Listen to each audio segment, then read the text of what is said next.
Good evening बच्चों। आज हम कक्षा 7वीं के बाल महाभारत पाठ का जो 14वां भाग है जरासंध के बारे में पढ़ने जा रहे हैं। जरासंध की मृत्यु कैसे होती है, जरासंध कौन था, उसके बारे में चर्चा करेंगे। तो आइए चलते हैं उसके बारे में जानने के लिए।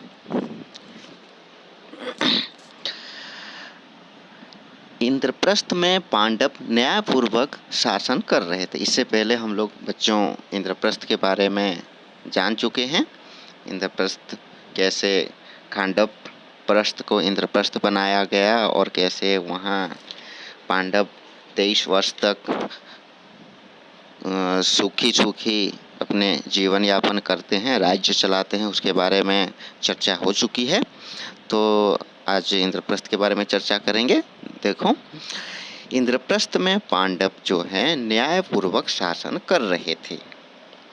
युधिष्ठिर के भाइयों तथा मित्रों ने उन्हें राजसूय यज्ञ करके सम्राट पद प्राप्त करने के लिए कहा।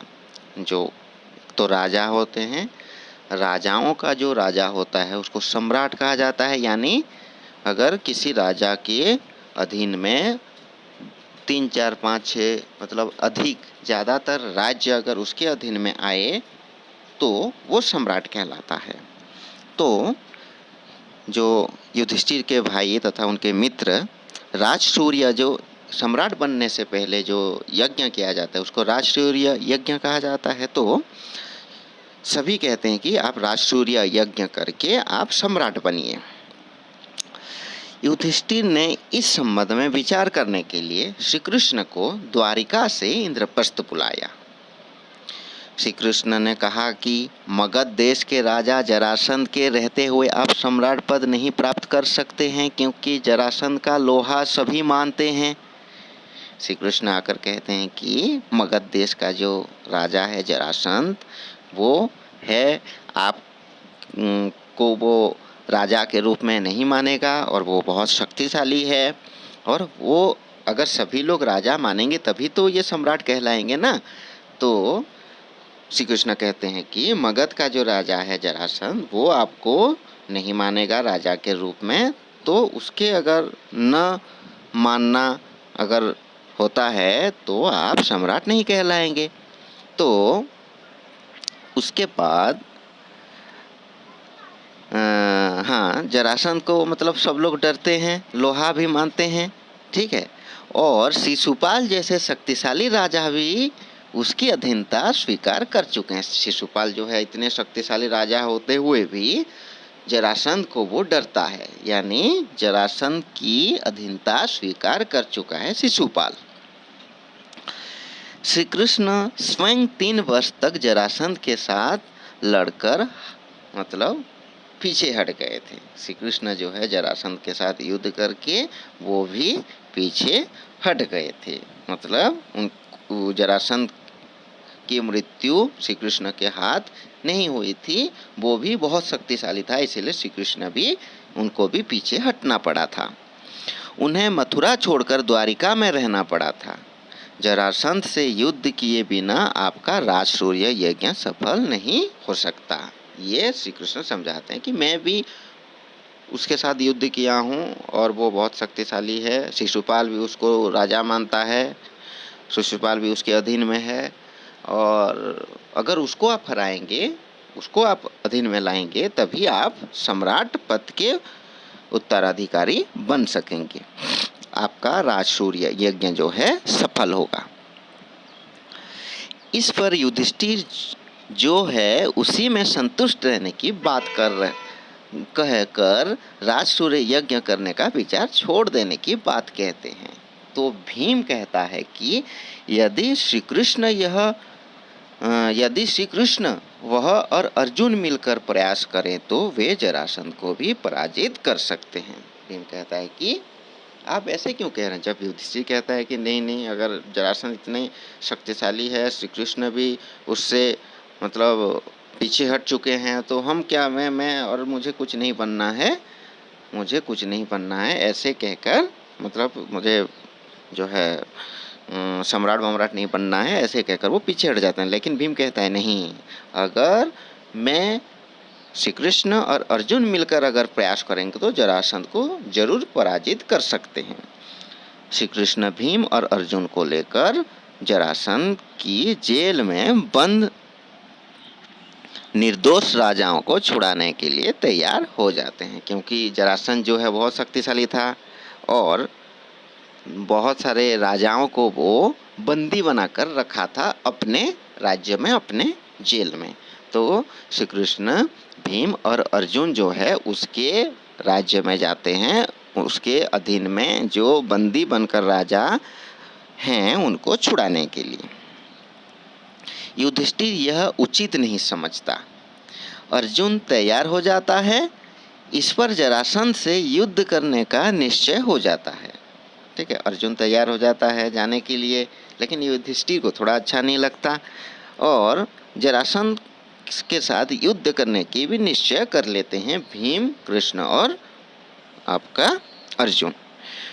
वे अपनी योजना बनाते हैं, किस प्रकार युद्ध करेंगे योजना बनाते हैं।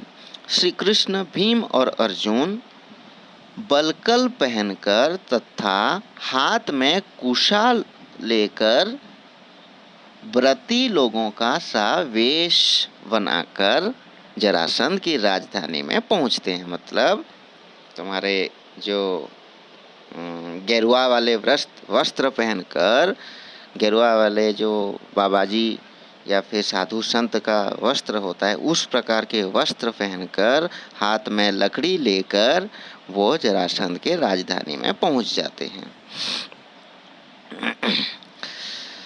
और जब पहुंचते हैं तो जरासंध उन्हें आदरणीय अतिथि समझकर उनका बहुत आदर करता है।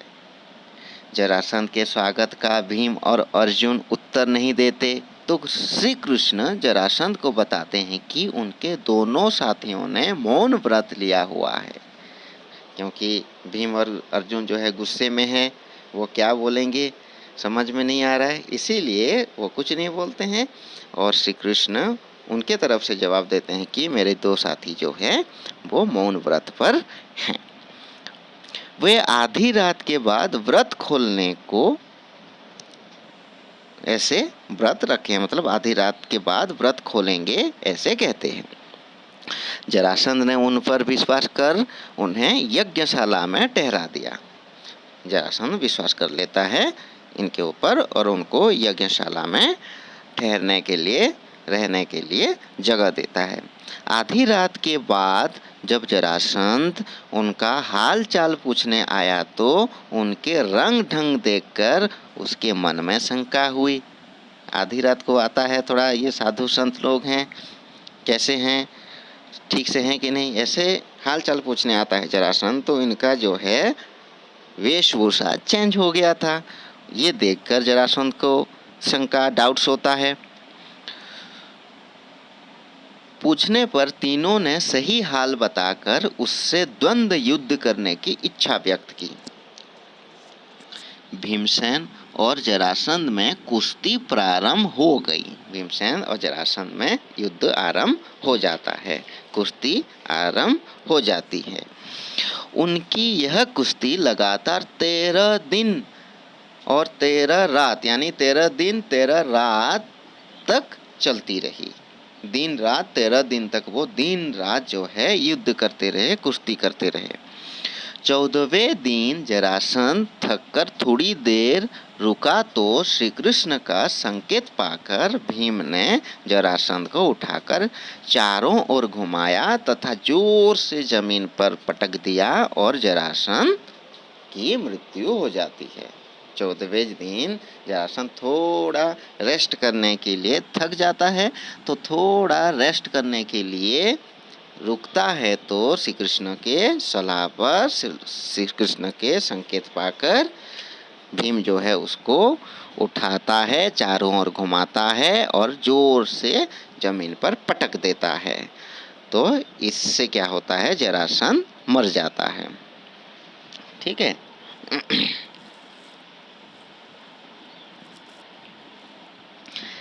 उन तीनों तीनों ने जरासंध के बंदी गृह में बंद निर्दोष राजाओं को मुक्त कर दिया तथा उसके पुत्र सहदेव को मगध की राजगद्दी पर बैठा दिया। जरासंध का जो पुत्र था उसको मगध के राजगद्दी में बिठा देते हैं और जो उसके मतलब जरासंध के अधीन में बंदी होकर जो राजा थे उनको मुक्त कर देते हैं।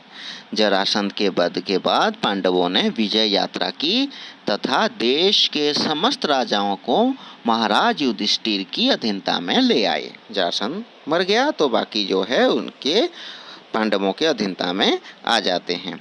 पांडवों के राजसूय यज्ञ में भारत के समस्त राजा आए। अग्र पूजा के लिए युधिष्ठिर ने भीष्म पितामह की सलाह पर श्री कृष्ण की पूजा की। अग्र पूजा यानी प्रथम जो पूजा किया जाता है वो भीष्म पितामह के सलाह से श्री कृष्ण को किया जाता।